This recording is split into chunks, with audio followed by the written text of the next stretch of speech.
नमस्कार, खबरों की खबर में आप सभी का स्वागत है। आपके साथ मैं हूं खुशबू।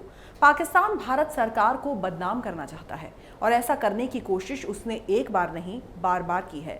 जब किसान आंदोलन का फायदा उठाकर वो आतंकी हमले की साजिश करने में नाकाम हो गया तो उसने भारत को ही बदनाम करना शुरू कर दिया।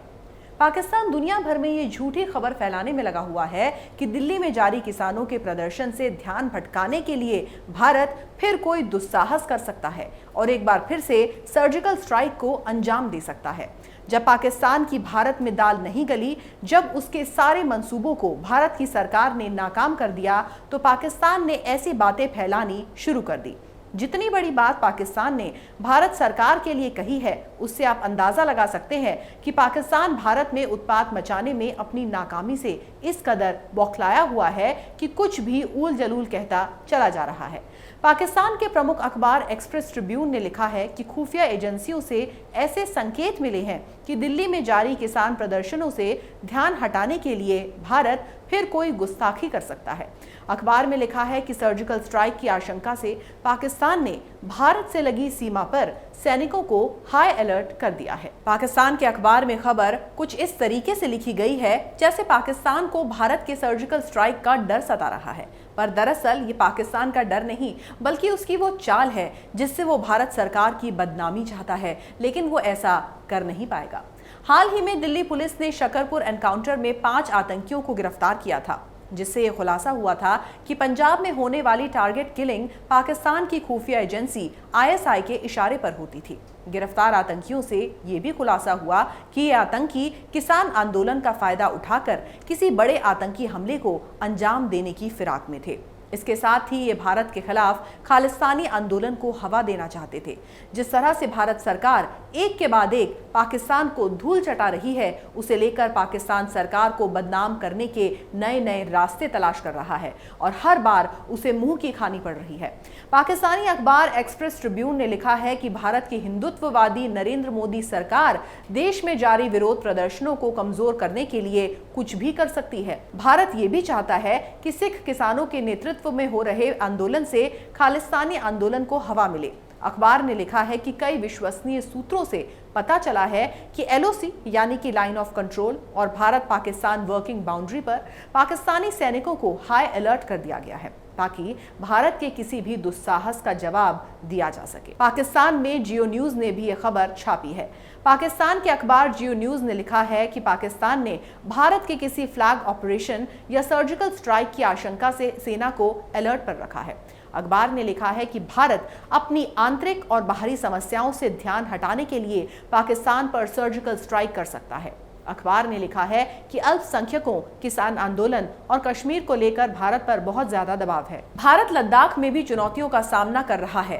पुलवामा में CRPF के काफिले पर आतंकी हमले के जवाब में फरवरी 2019 में भारतीय वायुसेना ने पाकिस्तान के बालाकोट में आतंकियों के ठिकानों पर सर्जिकल स्ट्राइक की थी। एक तरफ तो पाकिस्तान सर्जिकल स्ट्राइक की बात से इनकार करता रहा है, तो दूसरी तरफ उसे सर्जिकल स्ट्राइक का डर सता रहा है। पाकिस्तान भारत में जारी किसान आंदोलन को लेकर बयानबाजी करने में भी लगा हुआ है। मोदी सरकार के नए कृषि कानून को लेकर विरोध प्रदर्शन कर रहे किसानों का कहना है कि नए कानूनों से न्यूनतम समर्थन मूल्य और सरकारी मंडियां खत्म हो जाएंगी और उन्हें निजी खरीदारों को औने पौने दामों में अपनी फसल बेचने के लिए मजबूर होना पड़ेगा। सरकार किसानों के साथ इस मुद्दे का समाधान निकालने की कोशिश कर रही है, लेकिन पाकिस्तान के मंत्री किसानों को भड़काने में जुटे हुए हैं। पाकिस्तान के विज्ञान और तकनीक मंत्री फवाद चौधरी ने किसानों के आंदोलन को लेकर ट्वीट किया था। निर्दयी मोदी सरकार को पंजाब के किसानों की कोई परवाह नहीं है। फवाद चौधरी ने अपने ट्वीट में न केवल भारत के आंतरिक मसले पर टिप्पणी की, बल्कि भारतीय किसानों में फूट डालने की कोशिश भी की। उन्होंने गुजराती हिंदुत्व को दोष देते हुए पंजाबी किसानों के साथ सहानुभूति जताई। फवाद ने एक अन्य ट्वीट में लिखा था, कहीं पर भी हो रहा अन्याय न्याय के लिए खतरा है। हमें पंजाबी किसानों के साथ हो रहे अन्याय के खिलाफ आवाज उठानी चाहिए। मोदी सरकार की नीतियां पूरे क्षेत्र के लिए खतरा हैं। क्या पाकिस्तान ये नहीं जानता कि इससे पहले जब कनाडा के प्रधानमंत्री जस्टिन ट्रूडो ने किसान आंदोलन को लेकर भारत के आंतरिक मसलों पर झूठी हमदर्दी दिखाने की कोशिश की थी, तो प्रधानमंत्री मोदी समेत देश के सभी राजनीतिक दलों ने किस तरह ट्रूडो को उनकी औकात बताई थी। इससे पहले भी जब पिछले साल भारत सरकार ने ऐतिहासिक फैसला लेते हुए जम्मू कश्मीर से आर्टिकल 370 हटाया था, तब भी पाकिस्तान के प्रधानमंत्री इमरान खान ने अपना गुबार निकालने के लिए राष्ट्रीय स्वयंसेवक संघ यानी कि आरएसएस पर निशाना साधा था। उन्होंने संघ की विचारधारा की तुलना नाजी सोच से करते हुए आरोप लगाया था कि ये कश्मीर तक सीमित नहीं रहेगी, पहले ये भारत के मुसलमानों का दमन करेगी और बाद में पाकिस्तान को निशाना बनाएगी।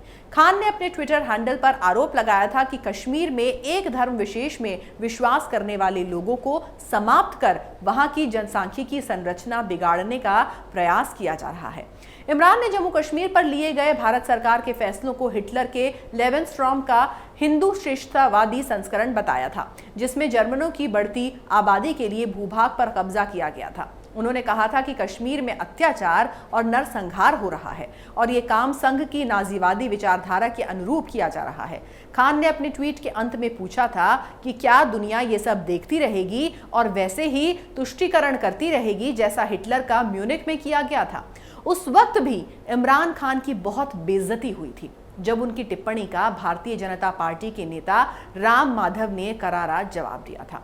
उन्होंने इमरान पर पलटवार करते हुए कहा था कि इससे पता चलता है कि दुनिया भर में आतंक फैलाने वाला पाकिस्तान कितना बौखला गया है। दुनिया को पाकिस्तान पोषित आतंकवाद से चुनौती है, भारत से कोई खतरा नहीं है। उन्होंने कहा था कि हमने जिन्ना के 2 राष्ट्र और शेख अब्दुल्ला के 3 राष्ट्र के सिद्धांत को खत्म किया है। हाल ही में खबरें आई थी कि पाकिस्तान समर्थित आतंकवादी संगठन और इसकी खुफिया एजेंसी आईएसआई की नई साजिश है कि अब जम्मू कश्मीर के साथ साथ पंजाब के रास्ते चीन के ड्रोन्स के माध्यम से खतरनाक हथियार और अन्य दहशत का साजो सामान भेजा जाएगा। काउंटर टेरर ऑपरेशन से जुड़े अधिकारियों ने जानकारी दी थी कि आतंकवादी संगठन और आईएसआई की ओर से ड्रग्स और हथियारों की तस्करी के लिए कुछ सालों तक छोटे ड्रोन्स के इस्तेमाल के बाद इन्होंने अपग्रेडेड ड्रोन्स की खरीदारी की है, जो अधिक मात्रा में हथियार और विस्फोटक सीमा के पार भेजने में सक्षम है। अब चीन ने पाकिस्तान को अपने ड्रोन्स मुहैया कराने शुरू कर दिए हैं ताकि उनका इस्तेमाल करके पंजाब के रास्ते भारत में दहशत फैलाने की सामग्री भेजी जा सके। जम्मू कश्मीर में हाल के महीनों में जिस तरह से सुरक्षा बलों ने आतंकियों का सफाया शुरू किया है और विकास कार्यों के साथ साथ डीडीसी के चुनाव भी हुए हैं, उसने आतंकवादियों को परेशान कर दिया है और वो बड़े हमले की फिराक में लगे हुए हैं। इसे लेकर सबसे बड़ा खुलासा ये हुआ है कि पाकिस्तान में मौजूद खालिस्तानी संगठनों को उनके आका पंजाब में हो रहे किसान आंदोलन का फायदा उठाकर राज्य में दहशतगर्दी को दोबारा जिंदा करने के लिए तमाम तरह की साजिश रच रहे हैं। किसान आंदोलन में जिस तरह से भारतीय प्रतीक चिन्हों का अपमान हुआ है और इस्लामी सक्रियता देखी गई है, उससे इस बात को बल मिलता है। केवल पंजाब की ही बात करें तो अगस्त 12, 2019 से लेकर अब तक 4 चाइनीज ड्रोन्स जब्त किए जा चुके हैं। न सिर्फ इन चाइनीज कमर्शियल ड्रोन से सामान पहुंचाए जा सकते हैं, बल्कि अलर्ट में यह भी कहा गया है कि इनका इस्तेमाल कर सीमा पर तैनात भारतीय जवानों पर गोलीबारी भी हो सकती है। सीमा पर नजदीकी लक्ष्यों को निशाना बनाकर हमले की भी आशंका है, जिसके बाद इस संबंध में सतर्कता बरती जा रही है।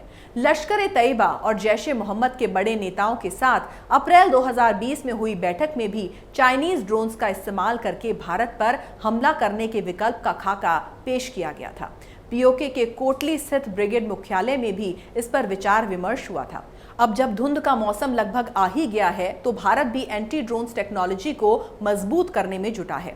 बीएसएफ ने जून में ऐसे ही एक बड़े ड्रोन को पकड़ा था। अक्टूबर में भी खबर आई थी कि पाकिस्तान की फौज अब आतंकियों को ड्रोन्स का इस्तेमाल करके बम बरसाने की ट्रेनिंग दे रही है, ताकि जम्मू कश्मीर के हिस्सों को निशाना बनाया जा सके। आईएसआईएस सालों से इराक और सीरिया में क्वाडकॉप्टर ड्रोन्स की मदद से बमबारी करके इस फॉर्मूले को आजमाता रहा है। तो इससे साफ है कि पाकिस्तान साजिश तो खुद रचता है और नाम भारत का लगाता है। वो हर वक्त भारत के खिलाफ आतंकी हमले की साजिश रचने की फिराक में रहता है और जब जब उसके मंसूबे फेल होते हैं, तब तब वो बौखलाहट में भारत सरकार के लिए कुछ भी अनाप शनाप कह देता है। भारत ने जिस तरीके से उसे हर बार करारी शिकस्त दी है, उससे भारत उसकी नजरों में खटकता रहता है और इसीलिए वो भारत की बदनामी और सिर्फ बदनामी चाहता है। अगर आपको हमारा ये वीडियो पसंद आया तो इसे लाइक करें, शेयर करें और कैपिटल टीवी को सब्सक्राइब करें। नमस्कार। अगर आपको हमारा वीडियो पसंद आया हो तो इसे लाइक करें, हमारे चैनल को सब्सक्राइब करें और हाँ, बेल आइकन दबाना ना भूलें ताकि आप तक हमारे वीडियो की नोटिफिकेशन पहुंचती रहे। आप अपना सुझाव हमें कमेंट बॉक्स में दे सकते हैं। हमारे साथ जुड़ने के लिए शुक्रिया।